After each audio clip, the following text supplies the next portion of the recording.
Veni, veni, Emmanuel, captivum solve Israël. Bienvenue dans l'Avent avec Pierre Georgiou. Aujourd'hui, jour 23, nous montons au calvaire.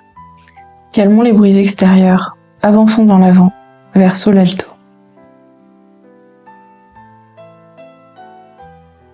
Comme Simon de Cyrène, Pierre Georgiou aida les autres à porter leur croix. Sur son lit de mort, il a pensé à un ami, lui griffonnant un message d'espérance. Jusqu'au bout, il fut don. Évangile de notre Seigneur Jésus-Christ selon saint Luc, chapitre 23, versets 33 à 49. Lorsqu'ils furent arrivés au lieu dit le crâne ou calvaire, là ils crucifièrent Jésus, avec les deux malfaiteurs, l'un à droite et l'autre à gauche. Jésus disait, « Père, pardonne-leur, ils ne savent pas ce qu'ils font. » Puis ils partagèrent ses vêtements et les tirèrent au sort. Le peuple restait là à observer. Les chefs tournaient Jésus en dérision et disaient « Il en a sauvé d'autres, qu'il se sauve lui-même s'il est le Messie de Dieu, l'élu. » Les soldats aussi se moquaient de lui. S'approchant, ils lui présentaient de la boisson vinaigrée en disant « Si tu es le roi des Juifs, sauve-toi toi-même. » Il y avait aussi une inscription au-dessus de lui. « Celui-ci est le roi des Juifs. » L'un des malfaiteurs, suspendu en croix, l'injuriait. « N'es-tu pas le Christ? Sauve-toi toi-même, et nous aussi. » Mais l'autre lui fit de vifs reproches. « Tu ne crains donc pas Dieu? Tu es pourtant un condamné, toi aussi. Et puis pour nous, c'est juste. Après ce que nous avons fait, nous avons ce que nous méritons. Mais lui, il n'a rien fait de mal. » Et il disait, « Jésus, souviens-toi de moi quand tu viendras dans ton royaume. » Jésus lui déclara, « Amen, je te le dis, aujourd'hui avec moi, tu seras dans le paradis. » C'était déjà environ la 6e heure, c'est-à-dire midi. L'obscurité se fit sur toute la terre jusqu'à la 9e heure, car le soleil s'était caché. Le rideau du sanctuaire se déchira par le milieu. Alors Jésus poussa un grand cri. « Père, entre tes mains, je remets mon esprit. » Et après avoir dit cela, il expira. À la vue de ce qui s'était passé, le centurion rendit gloire à Dieu. Celui-ci était réellement un homme juste.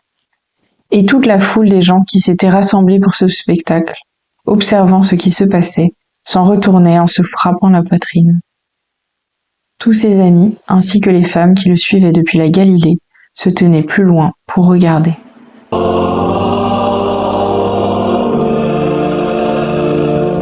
Sur la croix, Jésus vit l'amour jusqu'à l'extrême. À travers une souffrance physique inqualifiable, la trahison de ses plus proches amis, le reniement de son peuple, le Christ nous montre la voie à suivre. Il pardonne à ses bourreaux, ouvre le paradis à un criminel repenti et s'abandonne pleinement à la volonté du Père, pour nous, personnellement. La croix n'est pas un échec, mais la révélation suprême de l'amour même. Pierre Georgiou a puisé à cette source pour mieux imiter le Christ. C'est dans le sacrifice au calvaire, offert de manière non sanglante mais toujours actuelle à chaque messe, que notre cher alpiniste a tiré son amour débordant pour les autres. Il écrivait « Jésus me rend visite chaque jour par la communion, et moi, je le lui rends bien modestement en visitant les pauvres. » Cette communion quotidienne au Christ crucifié et ressuscité était le moteur de son apostolat et de sa charité incarnée. Alors, l'amour de Pierre Georgiou n'a connu de limite que celle de son corps. Il a pardonné, il a espéré, il s'est donné inlassablement chaque jour, jusqu'à la mort. En ce 23 décembre, veille de la vigile de Noël, nous savons que le Christ naîtra bientôt dans une étable, qu'il dormira dans une mangeoire, qu'il sera étendu sur de la paille parmi les animaux, dans la pauvreté et l'humilité extrême, par amour. Mais ce n'est qu'à l'ombre de la croix que la profondeur insondable de cet amour salutaire se révélera à nos yeux humains. Notre Sauveur arrive pour vivre et mourir parmi nous. Notre Sauveur arrive pour nous juger. Notre Sauveur arrive pour nous aimer. Suis-je prêt à ordonner ma vie en profondeur afin de lui faire une place?